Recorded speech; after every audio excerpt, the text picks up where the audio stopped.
नमस्कार मित्रांनो, मी सागर माने स्वागत करतो तुमचं आपल्या एका नवीन व्हिडिओमध्ये।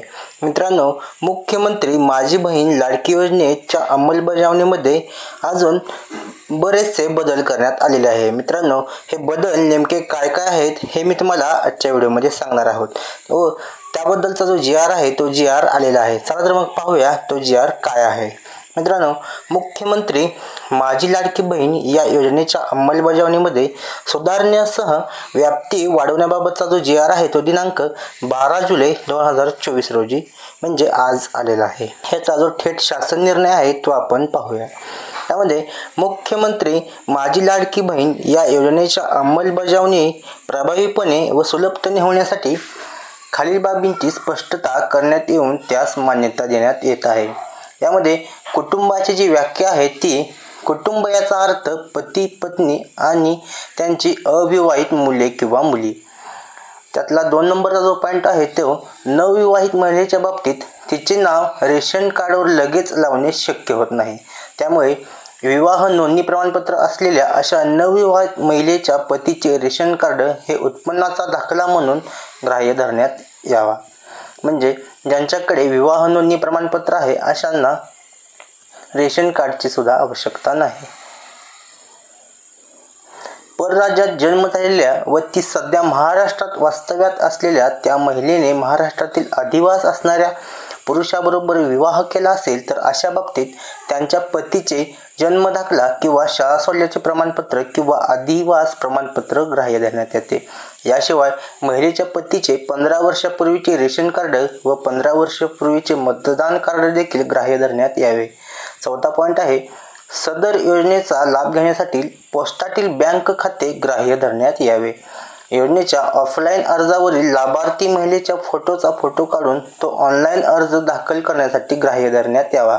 म्हणजे आता आपल्याला फोटो हा ऑफलाईन जो फोटो आयडेंटिटी साईज फोटो आहे तो फोटो सुद्धा आपण काढू शकतो, लाईव्ह फोटो काढायचीही आवश्यकता नाही। 6वा पॉईंट आहे सदर योजनेअंतर्गत नागरी व ग्रामीण भागातील बालवाडी सेविका किंवा अंगणवाडी सेविका NULM यांचे समूह संघटक, मदत कक्ष प्रमुख व आशा सेविका, सेतू सुविधा केंद्र व आपले सरकार सेवा केंद्र यांना पात्र महिलांचे अर्ज भरून घेण्यासाठी प्राधिकृत करण्यात येत आहे। केंद्र शासनाने विविध शासकीय योजनांचे लाभ PFMS DBT प्रणालीद्वारे देण्याची प्रक्रिया कार्यान्वित केली आहे। केंद्र किंवा राज्य शासनाच्या विविध योजनांमधील जे लाभार्थी मुख्यमंत्री माझी लाडकी बहीण या योजनेच्या अटी शर्तीनुसार पात्र ठरतील त्यांचा डाटा माहिती व तंत्रज्ञान विभागाकडून प्राप्त झाल्यानंतर त्यांचे KYC व आधार ऑथेंटिकेशन यापूर्वीच झालेले असल्याने सदर लाभार्थ्यांना केवळ ऑफलाईन अर्ज भरून घेऊन मुख्यमंत्री माझी लाडकी बहीण या योजनेचा थेट लाभ देण्यात यावा। मात्र हे करीत असताना पात्र लाभार्थी महिलांकडून सदर योजनेचा अर्ज भरून घेण्यात यावा। बघा, म्हणजे PM किसानचा जरी हप्ता तुम्हाला मिळत असेल किंवा स्वनिधीचा किंवा अजून कोणत्याही योजनेचा जर तुम्हाला हप्ता मिळत असेल तर तुम्हाला हा मुख्यमंत्री माझी बहीण लाडकी योजनेचा लाभ मिळणार आहे। 8वा पॉईंट आहे गाव पातळीवर ग्रामसेवक, कृषी सहाय्यक, तलाठी, अंगणवाडी सेविका, आशा सेविका, ग्राम रोजगार सेवक व अन्य ग्रामस्तरीय कर्मचारी यांची ग्रामस्तरीय समिती स्थापन करण्यात यावी। सदर समितीचे संयोजक ग्रामसेवक व सदस्य सचिव अंगणवाडी सेविका राहतील। समितीने सदर योजनेसाठी गाव पातळीवर शिबिराचे आयोजन करून त्यामध्ये ऑनलाईन तसेच ऑफलाईन या दोन्ही पद्धतीने लाभार्थ्यांची नोंदणी करण्यात यावी। ऑफलाईन अर्ज यथावकाश ॲप पोर्टलवर भरण्यात यावे। यातला जो 9वा निर्णय आहे तो ग्रामस्तरीय समितीमार्फत अंतिम लाभार्थी महिलांच्या यादीचे प्रत्येक शनिवारी व आवश्यकतेनुसार गाव चावडीवर वाचन करण्यात यावे। तसेच सदर यादी ग्रामपंचायत व अंगणवाडी केंद्र येथे प्रसिद्ध करण्यात यावी। सदर प्रसिद्ध करण्यात आलेल्या यादीवर हरकती प्राप्त झाल्यास त्यांचे निराकरण करण्यात यावे। तसेच डुप्लिकेशन टाळण्यात यावी।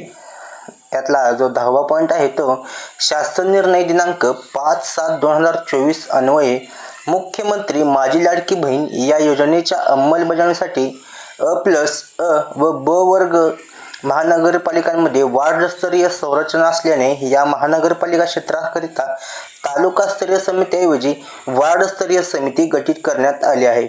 सदर समिती आता अ+अ व ब वर्ग महानगरपालिकांपुरती मर्यादित न राहता सर्व महानगरपालिका क्षेत्रात वार्डस्तरीय समिती गठीत करण्यात येणार आहे।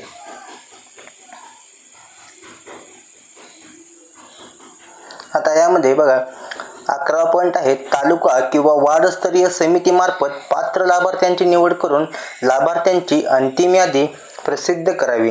जिल्हास्तरीय समितीने तालुकास्तरीय समितीवर देखरेख व संनियंत्रण ठेवण्यात यावे। नागरी व ग्रामीण भागातील बालवाडी सेविका किंवा अंगणवाडी सेविका, NULM यांचे समूह संघटक, मदत कक्ष प्रमुख, सिटी मिशन मॅनेजर, आशा सेविका, सेतू सुविधा केंद्र, अंगणवाडी पर्यवेक्षिका, ग्रामसेवक व आपले सरकार सेवा केंद्र यांनी लाभार्थ्यांची अंतिम यादी प्रसिद्ध झाल्यावर एकूण पात्र लाभार्थ्यांचे अर्ज सादर केल्याप्रमाणे सदर ऑनलाईन ॲप प्रति यशस्वी पात्र लाभार्थ्यांची नोंदणी झाल्यावर ₹50 याप्रमाणे प्रोत्साहन भत्ता देण्यात येणार आहे।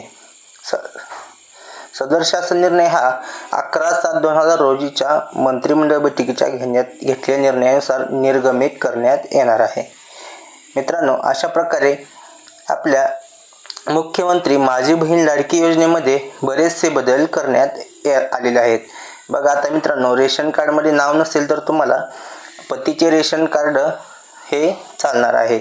यासाठी आपल्याकडे विवाह नोंदणी प्रमाणपत्र असायला हवे आणि तुम्हाला महिलेचा फोटो काढून तो ऑनलाईन अर्ज दाखल करता येणार आहे। म्हणजे तुम्हाला इथे महिला उपस्थित नसेल तरीही तुम्हाला अर्ज भरता येणार आहे। अशा प्रकारे मित्रांनो, दिनांक 12/7/2024 रोजी हा सुधारित जो GR आहे तो GR आलेला आहे। मित्रांनो, माहिती आवडली असल्यास आपल्या मराठी टेली यूट्यूब चॅनलला सबस्क्राईब करायला विसरू नका। धन्यवाद मित्रांनो। जय हिंद, जय महाराष्ट्र।